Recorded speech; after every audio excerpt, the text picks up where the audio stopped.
My name is Linn Rabe, and I'm a PhD student in environmental sociology.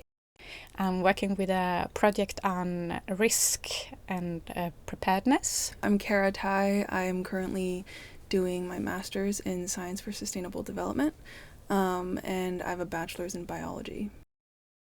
So the third task. This might just be a Swedish thing, but before this project, actually, I had never heard of the third task.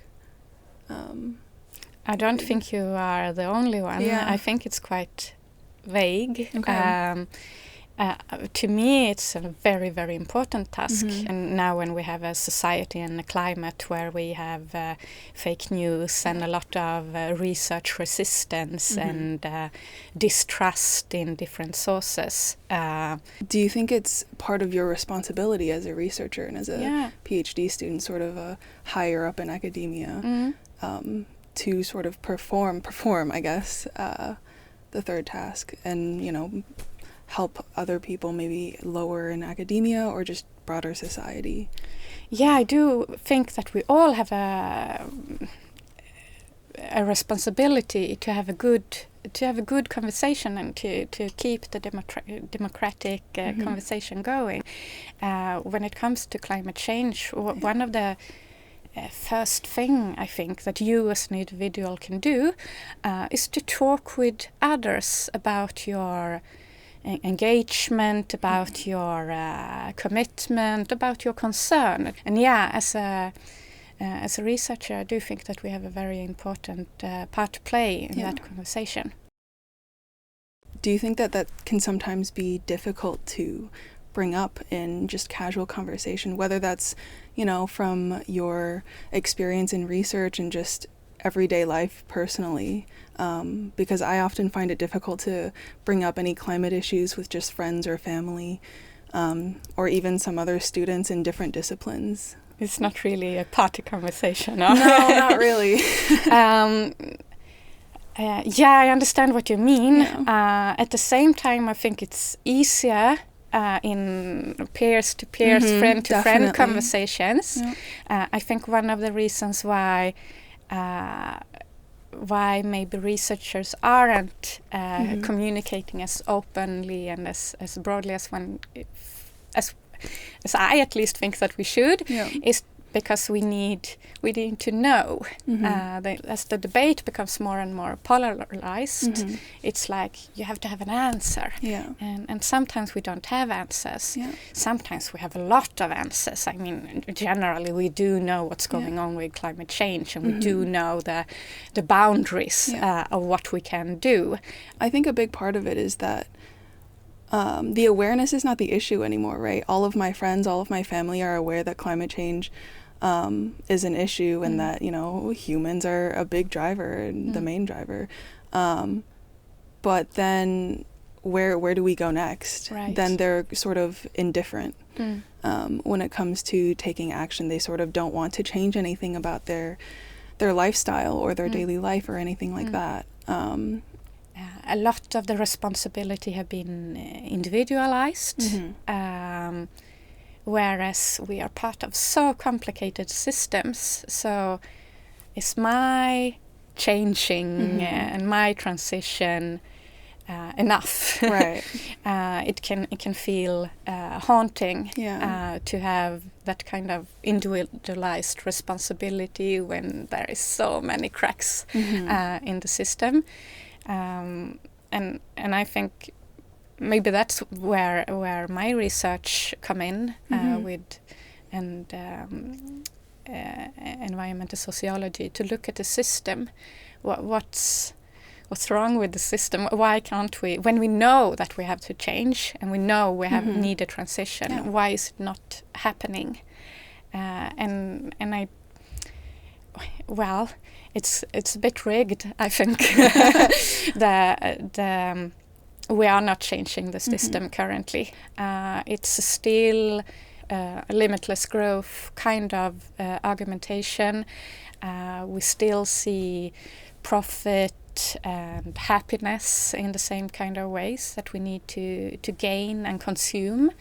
And it's very hard to change, to transition our society when the goals and the tools are the same, and we have the same kind of measurements and the same kind of, we are walking the same path. We need something new. So how can we make these changes? Well, there are multi-leveled answers to that. Mass movement is one thing. If enough people see that, okay, the alternative is not it's not a possibility anymore. We are facing collapse, which we are. We need to try something else. If enough people say that and do that together, put pressure on the political system, then it can change. We need brave politicians that start to look at the rules of the game and start to change them, really, and to work for equality in the world, between countries and within countries. Inequality is one of the driving reasons for this development, and it's also make clear differences between who will be worst affected by climate change. And vulnerable populations, they don't have the same resources to adapt to the changes that is already here. So peaceful, brave initiatives to deal with the enormous inequality. We've never seen this kind of inequality in the world, to address those things. We are here because we have a hierarchy that thinks that, okay, white man is in the top, and we have the right to dominate everything that is under, and the nature is furthest down, and we can dominate and control nature the way we want. And now we reached the end of that. We cannot do that any longer without society collapsing. So we need to alter norms, basically, on every level in society, that we don't have this hierarchy and this belief that we have the right to dominate other things for our own profits and pleasure, which it basically is in many times. And already today we are facing the consequences of climate change, but not equally. There are particular groups of people that are facing the much worse consequences than more privileged people are. So now that just brings me to think, how can we as relatively privileged individuals having this conversation move forward for the less privileged groups? It's kind of the holy grail as to question, isn't it? I mean, because we are in this privileged position and we are talking about evening and making it just, and to bring up other people to a more equal standard. So we have to give something. We have to give room. We have to give voice. They already have a voice, but we need to listen to it.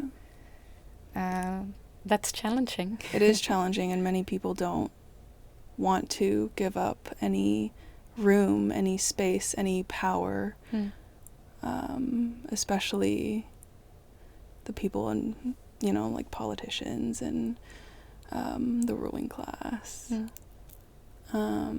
And we have to be accountable for the things, or the politicians, but also us need to be accountable for the things that we say and do, and that we have promised, which haven't happened yet. No. Maybe because we don't want to change the norms. But we can change the norms. We can. And we will. Yeah. We're on our way. Great. Thank you. Good luck. You too. Thank you.